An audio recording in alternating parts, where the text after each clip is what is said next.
یار، اس جیسا اناپرست شخص میں نے نہیں دیکھا اپنی پوری زندگی میں۔ معروف کا چہرہ غصے سے تمتما رہا تھا، لیکن پھر بھی اس کے بے عیب حسن میں اضافے کا سبب ہی بنا۔ یار، بریک اپس اس فاسٹ لائف کا حصہ ہیں جو ہم جی رہے ہیں اور جیتے آئے ہیں۔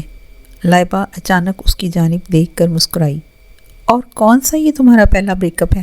کم on, stop driving and move on. اس یونیورسٹی بلکہ اس دنیا میں اس سے زیادہ ہینڈسم اتوار مرد موجود ہیں۔ کہتے ہیں نا، انسان کا باطن اس کے ظاہر پر بھی اثر انداز ہوتا ہے، اور خوش اتوار مرد، مجھے تو اس کو دیکھ کر بھی ڈر لگتا ہے۔ اس کی شکل پر یار نرمی نام کو بھی نہیں ہے۔ بات وہ نہیں، مجھے اس سے کون سا عشق تھا، لیکن ایک عالم میرا دیوانہ ہے، اور رشتہ ہمیشہ میں ختم کرتی آئی ہوں۔ زندگی میں تبدیلی لانے کا فیصلہ بھی میرا ہوتا ہے۔ پھر یہ کیا کہ اس نے ذرا سی بات پہ یہ رشتہ ختم کر دیا۔ ہمارا کپل اس یونیورسٹی کا بیسٹ کپل تھا۔ وہ اپنے زخم یاد کرتی دانت پیس کے رہ گئی۔ ذرا سی بات نہیں ڈیئر فرینڈ، تم نے بغیر اس کی اجازت کے اس کا موبائل ٹٹولا۔ پرائیویسی کا خیال رکھنا چاہیے تھا نا۔ ضروری نہیں کہ کوئی آپ سے بے وفائی کر رہا ہو تو اسے پکڑے جانے کا ڈر ہو۔ ایک تو اس سے عدم اعتماد ظاہر ہوتا ہے، اور یار کئی طرح کی چیزیں موبائل میں ہو رکھی ہوتی ہیں۔ تمہیں پتہ ہے اس نے کچھ حدود قائم کر رکھی ہیں جو نہ وہ خود پھلانگتا ہے نہ دوسروں کو اس کی اجازت دیتا ہے۔ تم اس کی دوست ہو یا میری دوست ہو؟ اس نے غصے بھری نظر اپنی دوست پر ڈالی۔ میں تمہیں افسردہ نہیں دیکھنا چاہتی بس۔ ویسے یہ حد کا تو لفظ بھی اس کی شخصیت کے ساتھ نہیں جچتا۔ شخصیت شراب پیتا ہے، گاڑی اتنی تیز چلاتا ہے کہ خدا کی پناہ، نہ اپنی زندگی کی پرواہ کرتا ہے نہ دوسروں کی، اور ہر دور میں اس کی ایک عدد گرل فرینڈ ہوتی ضرور ہے، بغیر کسی شادی کے وعدے کے۔ اس کی کسی بھی سابقہ گرل فرینڈ سے پوچھ لو، ہر کسی کو ایسے ہی کسی فضول سی بات پر چھوڑ دیا تھا اس نے۔ برا تو چھوڑنے والا ہی لگتا ہے سب کو، لیکن حقیقت یہ ہے کہ چوٹ کھانے والا ہی چھوڑتا ہے۔ حد کی بات کرو تو اوور ڈرنکر نہیں ہے۔ وہ کہتا ہے میں اپنے ہوش و حواس میں رہنا چاہتا ہوں۔ اسے اعتبار جو کسی پر نہیں۔ اب سنبھل گیا ہے، کوئی ایک بار تو دھوکہ نہیں کھایا دوستوں کے ہاتھوں اور لڑکیوں سے بھی۔ کبھی ایکسیڈنٹ نہیں ہوا اس کا، نہ کبھی کسی گرل فرینڈ کو چیٹ کیا۔ تو ان سب باتوں سے یہ ثابت ہوتا ہے کہ میں ذہین ہوں، یہ نہیں کہ میں ایک اچھا انسان ہوں۔ انہیں خبر ہی نہ ہوئی کب شاہ جہاں ان کے بینچ کے سامنے آ کھڑا ہوا۔ معروف نے خالصتاً سابقہ گرل فرینڈز والی تنقیدی نظر اس کے وجود پہ ڈالی۔ 6 فٹ 2 انچ قد تھا، اس پہ گندمی رنگت اور کھڑے نقوش۔ خامدار ابروؤں میں سے دائیں ابرو کے آخری سرے پر چاندی کی چھوٹی سی رنگ تھی۔ ایسے ہی ایک رنگ اس کے نچلے ہونٹ کو بھی اپنی گرفت میں لیے ہوئے تھی۔ بے خودی کے لمحات میں کئی بار اس نے ان دونوں پر انگلی پھیری تھی، لیکن فیصلہ نہ کر پائی تھی کہ ان میں سے زیادہ دلکش کون سی لگتی تھی۔ یہ فزیکل اٹریکشن ہی تو تھی جس نے انہیں ایک رشتے میں باندھ رکھا تھا۔ شاہ جہاں، تم خود ہی اپنی سائیڈ نہیں لیتے، کوئی اور کیا لے پائے گا؟ لائبہ نے مسکرا کر اسے دیکھا۔ ویسے تم شاید کنٹرول فریک بھی ہو، تم چاہتے ہو کہ سب کچھ تمہارے اپنے اختیار میں رہے۔ کبھی کبھی مجھے بھی ایسا ہی لگتا ہے۔ ان کی یہ خوشگوار گفتگو دیکھ کر تو جیسے اسے آگ ہی لگ گئی۔ کیسے آنا ہوا؟ یہ تمہارا سویٹر کب سے میری گاڑی کی بیک سیٹ پر پڑا تھا؟ اس نے معروف کو ہاتھ میں تھاما سویٹر پکڑایا۔ اس کا ہلکا گلابی رنگ کا سویٹر اس نے بھی جھپٹ کر لیا۔ لائبہ کے سامنے شرمندگی سی محسوس ہوئی۔ سویٹر لیتے وقت نظر اس کے ٹیٹو پر پڑی۔ اس کے دائیں بازو پر کافی بڑے سائز میں کنگ کوبرا بنا ہوا، ساتھ نام بھی لکھا تھا کہ دیکھنے والا اسے عام قسم کا سانپ نہ سمجھے۔ اتنے غور سے نہ دیکھو، محبت نہ ہو جائے۔ شاہ جہاں کے ہونٹوں پر پھیلی مسکراہٹ اس کا مذاق اڑا رہی تھی۔ مجھے کیوں ہونے لگی تم جیسے بے رحم آدمی سے محبت؟ اس نے بے رخی سے منہ پھیرا۔ یہ تو مڈل کلاس لڑکیوں کے کام ہیں، اور کوئی ہابی جو نہیں ہوتی ان بیچاریوں کی۔ اس نے کہیں تو زہر نکالنا تھا، لیکن تمہاری والی ایکٹیویٹیز بھی ان کی عزت و ناموس کے لیے سخت نقصان دہ ہیں۔ اس کا لہجہ تلخ ہوا تھا۔ کچھ تھا جو اسے چبھتا تھا، جب اسٹیٹس پہ لوگ یوں بے لاگ تبصرہ کرتے تھے۔ آ گئے نا روایتی مردوں والے ہتھ کنڈوں پہ۔ یہاں بریک اپ ہوا نہیں کہ میرے کردار پر کیچڑ اچھالنے لگے۔ وہ تیش میں آ گئی۔ شروع تو تم نے کیا نا، اور ہاں، بریک اپ کا فائدہ تو تمہیں ہی ہوا نا۔ اولی سے راتوں کو چھپ چھپ کر چیٹ کرنے کی ضرورت نہیں۔ اس نے ایک طنزیہ مسکراہٹ اس کی جانب اچھالی اور جانے کو مڑا۔ معروف کا منہ کھلے کا کھلا رہ گیا۔ وہ کچھ بولنے کو منہ کھولتی پھر بند کر لیتی۔ تم سے یہ کس نے کہا؟ اتنا بڑا شاک تھا کہ وہ اتنا ہی بول پائی۔ وہ جاتے جاتے پلٹا۔ ولی نے بریک اپ کا سنا تو مجھ پہ طنز کیے بغیر نہ رہ پایا۔ بولا، اداس مت ہو، وہ کون سا تمہاری تھی؟ رات گئے مجھ سے گپیں لگا کر اپنا دل بہلاتی تھی، اور اب کی بار وہ واقعی چلا گیا۔ امی، اب اس غم کو دل سے لگانے کا کیا فائدہ؟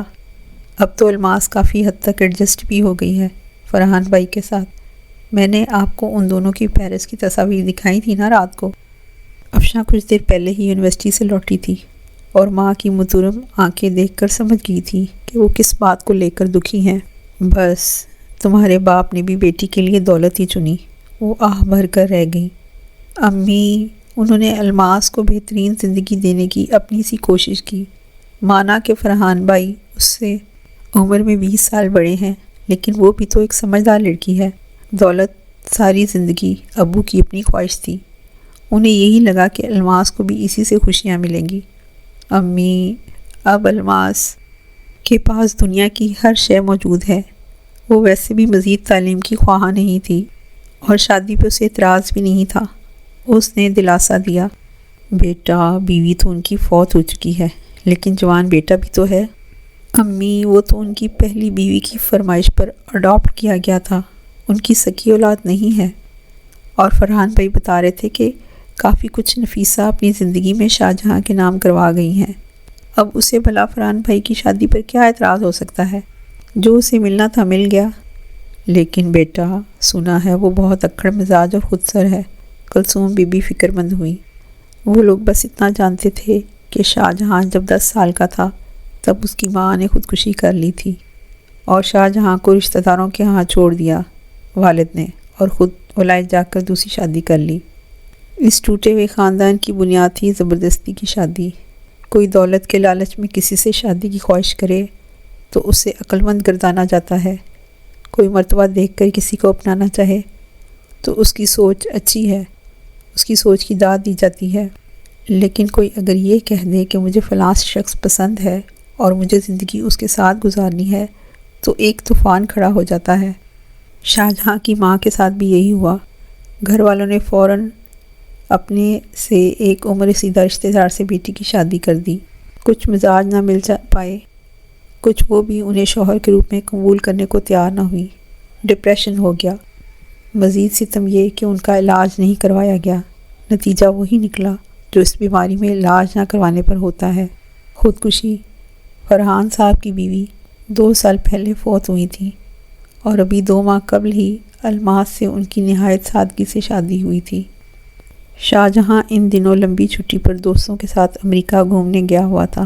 وہ اس شادی میں شامل نہیں ہو پایا تھا، بقول فرحان صاحب کہ وہ اس کے آنے تک کا انتظار نہیں کر سکتے تھے، اور اس نے جلدی لوٹنے والی فرمائش پر صاف انکار کر دیا تھا۔ میں تو چاہتی ہوں وہ میری بچی سے کوئی کینہ نہ رکھے، بس۔ وہ یاسیت سے گویا ہوئی۔ امی، جس کا بچپن اتنی تکلیف دہ گزرا ہو، ہم اس سے کتنی خوش اخلاقی کی امید رکھ سکتے ہیں بھلا؟ اس نے تو بچپن سے ہی اپنے قریبی لوگوں سے بھی اپنا دفاع کرنا ہی سیکھا ہے۔ اپنا باپ بھی اسے چھوڑ گیا۔ اس دنیا میں بلیک اینڈ وائٹ کردار نہیں ہے، ہیرو اور ولن نہیں ہے امی، ہم سب گرے کے مختلف شیڈز ہیں۔ اچھائیاں کم، ہم نہیں جانتے شاہ جہاں کی شخصیت میں اچھائیاں زیادہ ہیں برائیاں، لیکن بیٹا، کچھ لوگوں میں اچھائیاں زیادہ ہوتی ہیں برائیاں کم، اور کچھ میں برائیاں زیادہ۔ ہم اللہ سے بہترین کی امید کیوں نہ رکھیں؟ اس نے دونوں ہاتھوں میں ماں کا چہرہ تھام کر کہا تو دونوں مسکرا دیں۔ صبح کھیر لے کر گئی تھی تمہارے بھائی والے پورشن میں، انہوں نے نہیں اطلاع دی۔ بھائی تو نہیں ہوں گے اس وقت، دفتر گئے ہوتے ہیں۔ ہاں، وہ تو نہیں تھا، بس بہو کو دے آئی۔ میں نے سوچا ہم نے اتنے مزے لے کے کھائی، وہ لوگ بھی چکھ لیں۔ وہ کسی سوچ میں گم تھیں۔ بھابھی نے تو کچھ نہیں کہا، وہ فکر مند ہوئی۔ نہیں، مجھے تو کچھ نہیں کہتی، بس تم سے خدا واسطے کا بیر ہے اسے۔ گھر کا ایک پورشن الگ کر کے بیٹھ گئی کہ تو یونیورسٹی چلی جاتی ہے، مجھے کیلی کو گھر کے سارے کام کرنے پڑتے ہیں۔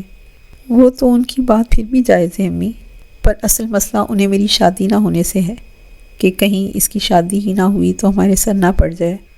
اوپر سے ان کا لوفر بھائی جب بھی آتا ہے مجھ پر نظر رکھتا تھا، اور انہیں یہ ڈر تھا کہ کہیں مجھے شادی کی فرمائش نہ کر دے، جیسے میں نے تو اسی سے شادی کرنی ہے۔ وہ آخر میں تلخی سے ہنسی۔ چھوڑو اسے، یہ بتاؤ چائے پیو گی یا کھانا لاؤں؟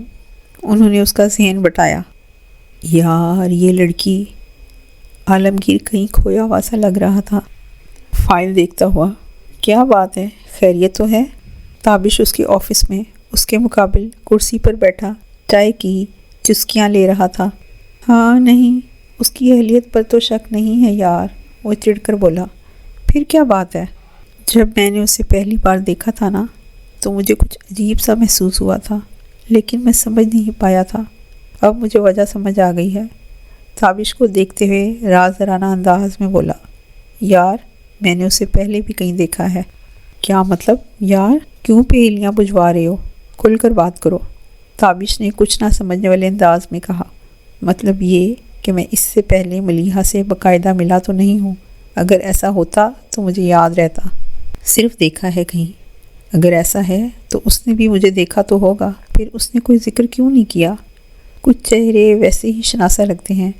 تابش نے اس کے وہم کو جیسے ٹالا۔ نہیں یار، کچھ تو ہے جو مجھے سمجھ نہیں آ رہا۔ وہ الجھا ہوا سا تھا۔ کہیں تمہارا اس پر دل تو نہیں آ گیا؟ تابش نے اسے شرارتی نظروں سے دیکھا۔ ایسی بات مذاق میں بھی نہ کرنا، تمہیں پتہ ہے نا مجھے 100% پروفیشنل ماحول میں کام پسند ہے، اور محبت اس طرح تھوڑی نہ ہوتی ہے ایک ایسے انسان سے جسے آپ بالکل بھی نہ جانتے ہوں۔ وہ دو ٹوک انداز میں بولا۔ تو پھر فائنل ہے نا؟ تابش نے کرسی سے اٹھتے اس کی تائید چاہی۔ اس کام کے لیے تو پرفیکٹ ہے، مجھے تو آپ کے لیے بھی پرفیکٹ لگتی ہے۔ اس کے گھورنے پر فوراً صفائی پیش کی۔ میرا مطلب ہے کسی سے دبنے والی نہیں لگتی۔ اکثر لوگ تو تمہاری سنجیدگی سے ہی مروب ہو جاتے ہیں۔ ہے ذرا نازک مزاج، پر کام بہت اچھے سے کرے گی۔ وہ جیسے کچھ یاد کر کے مسکرایا۔ اچھا، تو نازک مزاجی کا کام سے کیا تعلق پہلا؟ نازک مزاج ہے نا، اس لیے وہ نہیں چاہے گی کہ اس کے کام پر تنقید کی جائے، کارکردگی بہتر کرنے کی تلقین کی جائے، یا کسی اور کے بہتر کام کی مثال دی جائے۔ اس نے مثال دے کے سمجھایا۔ نفسیات پڑھی رکھی ہے جناب نے۔ تابش نے اسے صراحتی نظروں سے دیکھا۔ اسے نوکری کی ضرورت بھی نہیں ہے، اس نے دھماکہ کیا۔ کیا مطلب؟ تابش کی حیرت دیدنی تھی۔ مالی طور پر ضرورت نہیں، اس کے لباس اور ہر انداز سے صاف ظاہر ہے کہ مالی طور پر مستحکم خاندان سے تعلق رکھتی ہے۔ حیرت اسی بات کی ہے کہ وہ آخر کیوں اپنی فیلڈ بدلنے پر آمادہ ہو گئی۔ روپے پیسے کی اسے کمی نہیں ہے، پھر اپنی فیلڈ چھوڑنے کی کیا ضرورت تھی؟ جتنا تجربہ اس کے پاس ہے، اسے بآسانی پھر سے کہیں اکاؤنٹنٹ کی نوکری مل جاتی۔ لوگ اکثر اپنی فیلڈ بدلتے ہیں خود کو جانچنے کی خاطر، اور ایسا تم نے کہا کہ اسے مالی پریشانی بھی نہیں، تو ایسی لڑکی ایڈونچر کے لیے بھی نئی فیلڈ ٹرائی کر سکتی ہے، جبکہ باس بھی اتنا ہینڈسم ہو۔ اب کہ عالمگیر نے اسے گھورا تو اس نے ہار مانتے ہوئے دونوں ہاتھ کھڑے کر دیے اور ہنستا ہوا آفس سے چلا گیا۔ تابش اس کا ماموزاد کزن تھا، دونوں کا بچپن اور نوجوانی ساتھ گزرے تھی۔ ایک ہی کالج اور یونیورسٹی سے دونوں نے تعلیم حاصل کی تھی۔ ماموں موانی کے پلین کریش کے ساتھ ہی فوت ہونے کے بعد شائستہ اسے اپنے گھر لے آئی تھیں۔ تب وہ محض 11 سال کا تھا۔ یہ بھی ایک تلخ حقیقت ہے کہ ماموں موانی دیوالیہ ہو چکے تھے، پر تابش کے لیے سب کچھ وہی تھے۔ ابھی کچھ مہینے پہلے ہی تابش نے ایک پوش علاقے میں لگژری اپارٹمنٹ خریدا تھا۔ مکمل طور پہ مالی خود مختاری حاصل کرنے کے بعد بھی وہ ہر دوسرے دن ان کے ہاں کا چکر لگاتا رہتا تھا۔ وہ اس کا دایاں بازو بھی تھا اور دوست بھی۔ شاید ہی وہ کسی پر ایسا اندھا اعتماد کرتا ہو۔ سعد اور سکندر اس وقت لاؤنج میں خوش گپیوں میں مصروف تھے۔ یونیورسٹی کیسی جا رہی ہے؟ سعد نے انرجی ڈرنک کا سپ لیتے ہوئے سکندر سے پوچھا، یار انگلش لٹریچر کی کلاس کے علاوہ تو یونیورسٹی میں کچھ مزہ ہی نہیں، قسم سے۔ وہ کچھ سوچتے ہوئے گویا ہوا۔ انرجی ڈرنک کا ٹن بغیر چکھے اس نے ہاتھ میں تھام رکھا تھا۔ اچھا، تم 3-4 گھر دیکھنے گئے تھے تو کوئی پسند آیا؟ نہیں یار، ایک گھر پر بات چل رہی ہے۔ ابھی وہ باتوں میں ہی مصروف تھے کہ وہ آن دھمکی۔ دونوں کو سلام کیا، اپنے نوٹس اور کتابیں سامنے پڑے میز پر رکھیں۔ سعد کے ہاتھ میں اپنے پسندیدہ انرجی ڈرنک دیکھ کر اچانک جھپٹی اور ٹن کھڑے کھڑے منہ سے لگا لیا۔ سکندر حیرت زدہ سا اسے دیکھ رہا تھا۔ سعد کو جب حیرت ہوتی کہ وہ ایسی کوئی حرکت نہ کرتی۔ دیکھا سکندر، ایسی وحشی اور بے اقلام تو امریکہ میں بندریاں بھی نہیں ہوں گی۔ سعد نے کنکھیوں سے اسے دیکھا، جو ایک پل کو رکی، سانس لیا اور دوبارہ سے ٹن منہ سے لگا لیا۔ چین سے ٹن خالی کرنے پر ہی اس نے اسے چھوڑا۔ میرا بھی بہت کچھ چھین کر اس نے کھایا ہے، تبھی یہ ڈولے بنے ہیں۔ اس نے اس کا بایاں بازو دبوچ کر سکندر کو اس کی بوٹیاں دکھائیں۔ سکندر، آپ سے کام تھا مجھے، وہ جھجکتے ہوئے بولی۔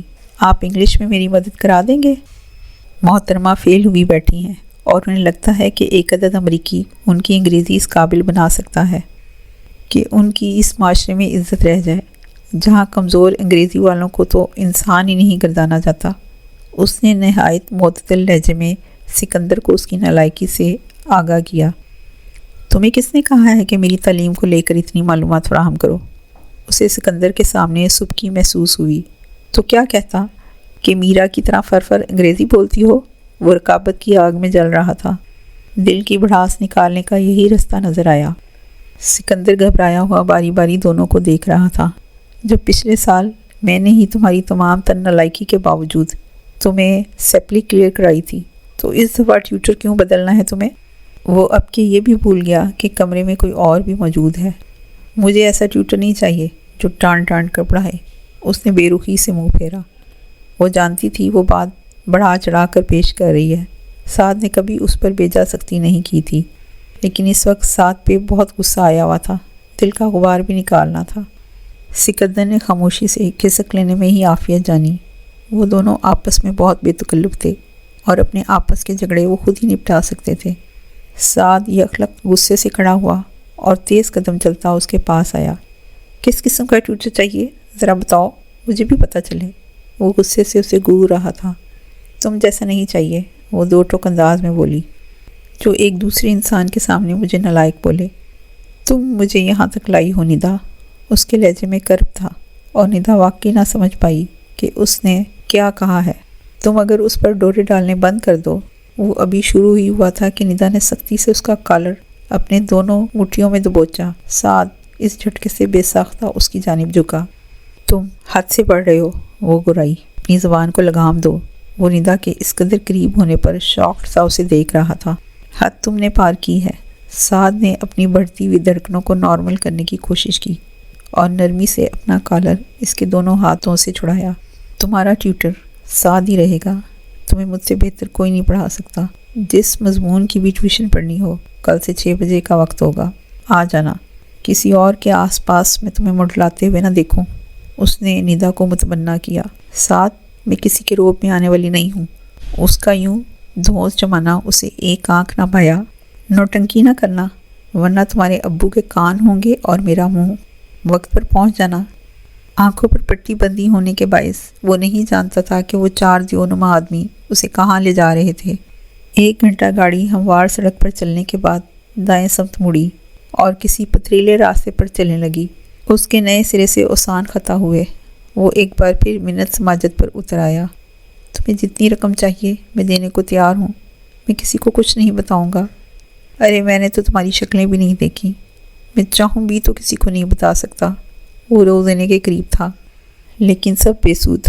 وہ چاروں بالکل خاموش بیٹھے تھے اور ان کی خاموشی اس کے اعصاب پر سوار ہو چکی تھی۔ وہ اب تک کئی بار خود کو کوس چکا تھا۔ نہ وہ آج شام جم جانے کا فیصلہ کرتا، نہ وہاں سے واپسی پر یہ واقعہ پیش آتا۔ اسے کیا پتا تھا کہ اسے جم جانا اتنا مہنگا پڑے گا۔ 1 ہفتہ ہی ہوا تھا اسے جم جاتے۔ جم سے واپسی پر ہی ایک خالی سڑک پر اچانک سامنے ایک سیاہ پراڈو آ کر رکی تھی۔ اس نے کچھ نہ سمجھنے والے انداز میں فوراً اپنی گاڑی روکی تھی۔ ایک لمحے کو اسے خیال آیا کہ اس کا کوئی دوست اسے سرپرائز دینے کے چکر میں ہے۔ اس کی کسی سے دشمنی جو نہیں تھی، وہ وسوسے کیوں کر پالتا؟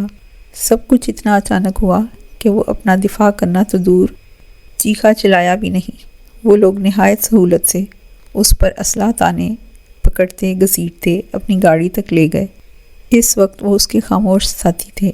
وہ نقابپوش آدمی نہ جانے کس کے بھیجے ہوئے گنڈے تھے۔ وہ پیشہ ور بدماش لگتے تھے، جن کے لیے کسی کی جان لینا مکھی مچھر مارنے کے برابر ہوتا۔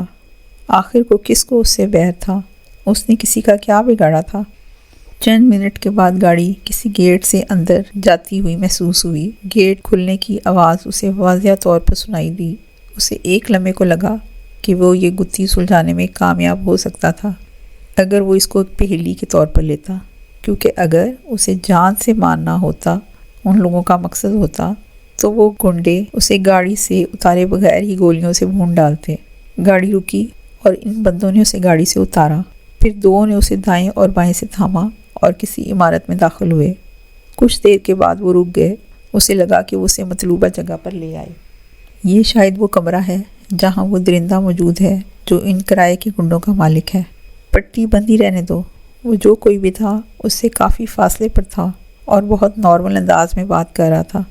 ابھی میرے کہنے پر یہ دونوں تمہارے بازوؤں کو بھی اپنی گرفت سے آزاد کر دیں گے، لیکن تم اگر زندگی چاہتے ہو تو بغیر اجازت ہلنا جلنا نہیں، ورنہ اس کمرے میں موجود 6 لوگوں میں سے جو بھی پہلی گولی چلائے گا وہ میری طرف سے منہ مانگے انعام کا حقدار ہوگا۔ یقین کرو کہ 6 ہی گولیاں چلیں گی۔ اب کون سی تمہیں کدھر سے پھاڑتی ہے یہ تمہاری قسمت پہ منحصر ہے۔ وہ ٹھہر ٹھہر کر بول رہا تھا جیسے اسے واقعی کسی بھیانک غلطی سے بچانا چاہتا ہو۔ تم کون ہو؟ اس نے تھوک نگلتے ہوئے پوچھا۔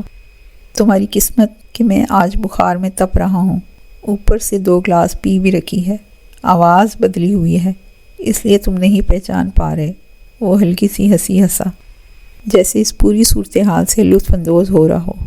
اوہ، تو اس کا مطلب میں تمہیں جانتا ہوں۔ وہ ذرا ریلیکس ہوا۔ اس کا مطلب ہے کوئی صورت نکل آئے گی۔ افسوس تم مجھے نہیں جانتے، ورنہ اتنی سنگین غلطی نہ کرتے۔ وہ کمرے میں ٹہلنے لگا اور اس کے قدموں کی آواز گونجنے لگی۔ اس کا مطلب کمرہ فرنیچر سے خالی تھا، کیونکہ اس آدمی کے قدموں کی آواز بھی صاف سنائی دیتی تھی اور اس کی اپنی آواز بھی گونجتی تھی۔ کیسے معاف کر دوں؟ معاف کرنا مشکل لگتا ہے۔ میں بدلہ لینا چاہتا ہوں اور میں بدلہ لے کے رہوں گا۔ تم جو قیمت کہو میں ادا کرنے کو تیار ہوں۔ اس نے سچے دل سے آفر کی۔ قیمت تو تمہارا مکار دماغ ادا کرے گا، کیونکہ تم مائنڈ گیمز کھیلنے کا شوق ہے تمہیں۔ میں تمہارا یہ شوق بھی پورا کروں گا اور سب ٹاسک مکمل کرنے کے بعد تمہیں آزادی بھی ملے گی۔ اسے اس کے قدموں کی چاپ اپنے قریب آتی محسوس ہوئی۔ اچانک اس کے کان کے قریب سے اس کی آواز آئی تو وہ ڈر کے مارے اچھل پڑا۔ بولو، کھیلو گے؟ ہاں کھیلوں گا، جب تک میں کوئی ہدایت نہ دوں اپنی جگہ سے ہلنا بھی نہیں۔ اس نے دوبارہ تنبیہ کرنا فرض سمجھا۔ میں تمہیں 3 کام کرنے کو دوں گا، تینوں مکمل کرنے پر آزادی تمہارا مقدر بن جائے گی، لیکن یاد رہے کوئی بھی کام اگر بیچ میں چھوڑا تو تم اسی وقت شوٹ کر دیے جاؤ گے۔ میرے بندوں کو میری ہدایات مل چکی ہیں۔ مائی مین ڈو مائی ڈرٹی ورک۔ انہیں کب کیا کرنا ہے وہ یہ جانتے ہیں۔ واقعی اس آدمی کی آواز کچھ بیماروں سی بھاری سی تھی، ورنہ اسے پہچان لیتا۔ تمام سٹوڈنٹس کلاس سے رخصت ہو چکے تھے اور وہ اپنی کرسی پر براجمان چند اسائنمنٹ چیک کر رہی تھی کہ اچانک سامنے نظر پڑی۔ دوسری رو میں سکندر بیٹھا، سینے پر بازو لپیٹے، اسے دبے دبے غصے سے گھور رہا تھا۔ ایک لمحے کو دونوں کی نظریں ملیں۔ وہ نظریں چرا گئی۔ نظر انداز کرنا ہی مناسب سمجھا۔ دوبارہ اپنے کاغذوں کے پلندے پر جھک گئی۔ وہ غصے سے جھنجھلایا ہوا اٹھا اور اس کی میز کے پاس آیا۔ افشاں نے نظریں اٹھا کر اسے بغور دیکھا۔ کیا بات ہے سکندر، آپ کو کچھ کہنا ہے؟ وہ نرمی سے بولی، اور اسے یقین نہ آیا کہ وہی محترمہ ہیں جو اتنے دنوں سے اسے یکسر نظر انداز کر رہی ہیں۔ آپ میرے ساتھ زیادتی کر رہی ہیں۔ وہ چبا چبا کر بولا، میں نے ایسا کیا کیا ہے آپ کے ساتھ؟ وہ کچھ نہ سمجھنے والے انداز میں گویا ہوئی۔ اس نے اپنے دونوں ہاتھ میز کی سطح پر ٹکائے اور قدرے جھک کر اس کی آنکھوں میں دیکھا۔ آپ جانتی ہیں کہ آپ کیا کر رہی ہیں؟ سیریسلی سکندر، آپ جس سر جنگ کا آپ نے اعلان کیا ہے اس کی آج آپ کو وجہ بتانی پڑے گی۔ میں آپ کو اس بات کی اجازت نہیں دے سکتا کہ آپ مجھے یوں ذہنی اذیت دیں۔ میں کسی بھی سوال پر ہاتھ کھڑا کروں، آپ میرے بجائے کسی بھی دوسرے اسٹوڈنٹ کو ترجیح دیتی ہیں، مجھے ہر ڈسکشن سے باہر رکھتی ہیں۔ میں کسی بھی معاملے میں اپنی رائے دینے سے قاصر ہوں۔ ایک اسٹوڈنٹ کے ہاتھ پیر کاٹ کر آپ اسے لنگڑا لولا بنا دینا چاہتی ہیں؟ کیا یہ امتیازی سلوک نہیں؟ وہ شدید غصے میں تھا۔ آپ کو شدید غلط فہمی ہوئی ہے، اس نے تمتماتے ہوئے چہرے کے ساتھ نظریں جھکائیں اور میز پر نظریں ٹکاتے ہوئے بولی، میں اپنے اسٹوڈنٹس میں فرق نہیں کرتی۔ ایسا لگتا تو نہیں؟ شاید پہلے نہ کرتی ہوں، اب تو کر رہی ہیں، اسی لیے نظریں بھی نہیں ملا رہی۔ آپ میری گناہ گار جو ہیں۔ اس نے اس کی جھکی ہوئی نظریں اور سرخ ہوتا چہرہ دیکھا تو غصہ قدرے کم ہوا۔ افشاں اس کی بات میں چھپا چیلنج محسوس کرتے ہی نگاہیں اٹھائے، دونوں کی نظریں ملیں اور کچھ خاموش لمحے اسی طرح گزر گئے۔ مس افشاں، یہ میرا پسندیدہ مضمون ہے، لٹریچر میری روح میں بسا ہے، مجھے اسے دور نہ کریں، اس نے ٹھوس لہجے میں جتایا۔ آئندہ ایسا نہیں ہوگا۔ وہ اپنی چیزیں سمیٹنے لگی۔ آپ جانتی ہیں میں ایک ہونہار طالب علم ہوں، اس نے مسکراہٹ لبوں تلے دباتے ہوئے کہا، جس کا آپ کو شدت سے احساس ہے۔ وہ بھی مسکرائی۔ پتہ نہیں کیوں میں آپ کو پسند نہیں، ورنہ باقی تو سب پروفیسرز مجھے بہت پسند کرتے ہیں۔ وہ آج کچھ جاننا چاہتا تھا۔ مجھے بھی آپ برے نہیں لگتے، وہ کرسی سے اٹھتے ہوئے بولی۔ سب اس کے مزاج سے واقف تھے۔ کون اتنی جرأت کرتا؟ یہ ایسی کتابیں تھیں بھی نہیں کہ ان میں کوئی دلچسپی لیتا، اور بالفرض صفائی کے دوران یہ لاپرواہی ہوئی ہو تو حیرت کی بات تو یہ تھی کہ یہ اس کی کتابوں میں سے نہیں تھی۔ اس نے کتاب کو الٹ پلٹ کر دیکھا۔ نہیں، اس سے پہلے یہ کتاب اس آفس میں نہیں آئی تھی۔ یہ ایک ناول تھا، crime and punishment by Fyodor Dostoevsky, جس پہ ایک کلاسک رشین ناول تھا جس کا بہت عرصہ قبل انگریزی زبان میں بھی ترجمہ کیا گیا تھا۔ کوئی ناول پڑھے اسے عرصہ بیت چکا تھا، لیکن یہ جرم و سزا کی کہانی جو اس نے 18 سال کی عمر میں پڑھی تھی ذہن میں تازہ ہو گئی۔ تفصیلات تو یاد نہیں تھیں، مگر یہ یاد تھا کہ ناول جس مرکزی کردار کے گرد گھومتا ہے وہ غربت کے ہاتھوں تنگ ہو کر روپیہ حاصل کرنے کے لیے قتل کا منصوبہ بناتا ہے۔ صورتحال اتنی پیچیدہ ہو جاتی ہے کہ اس سے ایک کے بجائے 2 قتل ہو جاتے ہیں۔ ثبوت تو مٹا دیتا ہے، لیکن اس کے بعد وہ ضمیر کے بوجھ تلے دبا جاتا ہے، ذہنی اذیت کا شکار رہتا ہے، آخر خود کو قانون کے حوالے کر دیتا ہے۔ لیکن یہ یہاں کیوں؟ کیا یہ مجھے کوئی پیغام دینے کے مقصد سے یہاں رکھی گئی ہے؟ اگر یہ ناول نہ ہوتا تو وہ اس پورے معاملے پہ دھیان بھی نہ دیتا، یہی سوچتا کہ کسی نے یہاں بیٹھے کتاب پڑھی ہوگی اور اٹھ کر شیلف میں رکھ دی ہوگی۔ لیکن جس نوعیت کی کہانی تھی اس نے اسے ڈسٹرب کر دیا، پریشان کرنے کو نام ہی کافی تھا۔ اس نے چند صفحے الٹ پلٹ کر دیکھا تو ایک فولڈ کیا ہوا کاغذ کتاب میں رکھا ملا۔ اس نے تیزی سے فولڈ کیا ہوا کاغذ کھولا۔ عالمگیر، دا گیم از آن۔ عالمگیر، کھیل شروع ہو چکا ہے۔